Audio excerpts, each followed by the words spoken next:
I come from Alliant Tech Systems, or ATK, as we're more well known. It's a $5 billion mid-cap public company, 18,000 employees, 4 business groups, armament systems, aerospace systems, security and sporting, and missile products. We are the world's largest ammunition provider, both small cal and medium cal. We are also the world's a market leader in solid rocket motors for space launch and for strategic missiles. We're also a leading producer of commercial ammunition and accessories, both for the sporting enthusiasts as well as for law enforcement.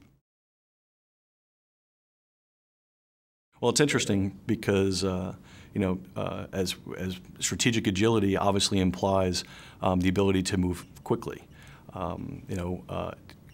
Change is something resisted in the human condition.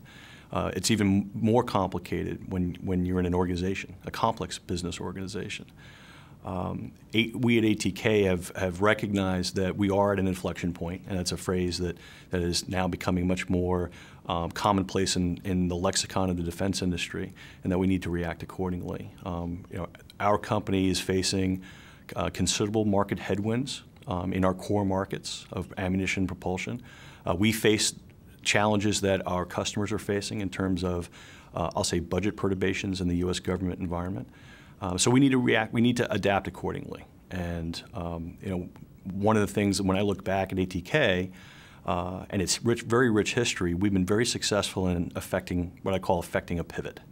And a pivot is a strategic choice or a series of strategic choices that lead to new growth pathways for the company. And those new growth pathways can be achieved either organically or inorganically. In our company's history, we've done all of that. And we started as a $1 billion company, an offshoot from Honeywell, and today we're $5 billion. And we've established market leadership positions in a number of different areas. Well, really there are, I guess, 4 fundamental pivot options, if you will, broadly defined.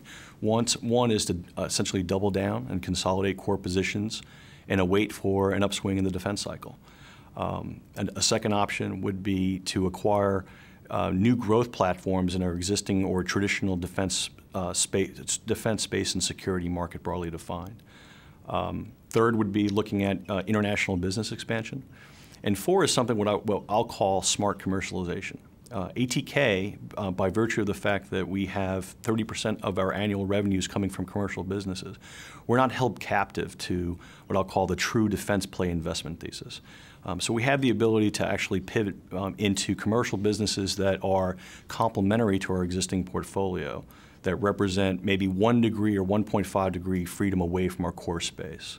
So we're looking very intently on those types of opportunities that I'll say restore balance to our portfolio, that adds a counter-cyclical dimension to our portfolio. When you look at, we've been identifying a series of growth vectors, if you will. And for example, we've already penetrated the commercial aerospace market by virtue of being a supplier on the A350 XWB for Airbus. So we're looking at opportunities to perhaps grow in I'll call integrated aerostructures. And looking not only how we can do that organically, but also looking at inorganic options to facilitate that expansion. We are a safety and security company by virtue of all the things that we're doing, both in the security and sporting realm as well as in our armaments realm. So we're looking at opportunities, perhaps maybe marrying our core heritage in advanced products, or advanced materials and engineered products, and looking at opportunities where we can develop new safety and security capabilities that we can then, I'll say, productize and move into either the military space or introduce to the military space, as well as introductions into the commercial space. Looking at what I'll call materials and intermediates, ceramics, and how do those ceramics then, how can you leverage those capabilities, or I'll say the upstream materials capabilities, and looking at perhaps new SAPI plates, armored plates for self-protection. Looking at different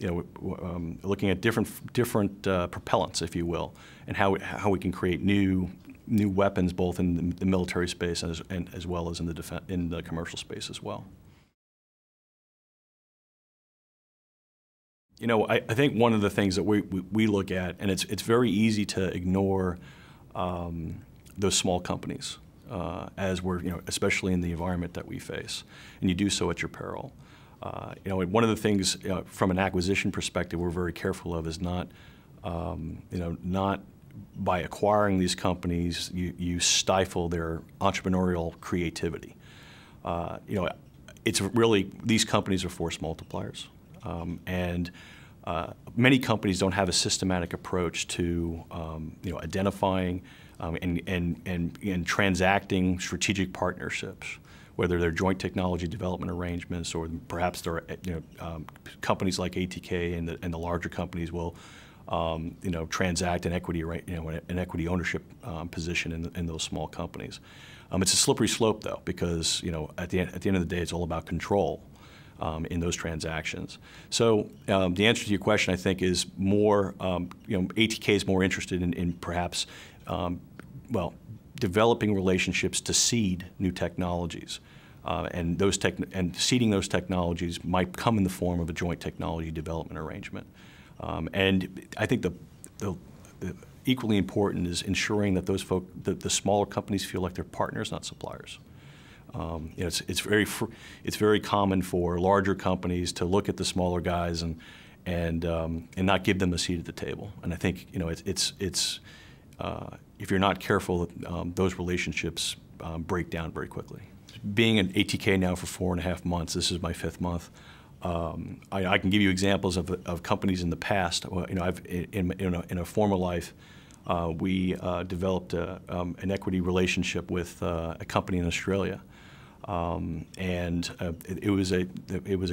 a crown jewel technology company in Australia that was making technology for phased array radars, and so we were able to leverage that company's not only the crown jewel technology, but also the folks that worked there, and we're able to take that and move into new forms of surveillance radars, ground-based surveillance radars, air surveillance radars. And it was a very productive and healthy relationship. But at the same time, like with anything, if you're not careful managing that relationship, things break down very quickly. So it's something that's always in the forefront of my mind when I'm looking at contemplating relationships with smaller companies. I'll say a cultural misalignment, and I'm not talking about national culture; it's organizational culture misalignment. Understanding, the smaller companies that are at a different phase of their life cycle relative to the larger companies, and they have their own needs, they have their own priorities, especially if they're a private company that have aspirations to become a public company and through a liquidity event. So aligning their culture with the larger company's culture, aligning their aspirations with your aspirations, and in many cases, if you're not careful, that misalignment could cause things to break down very quickly.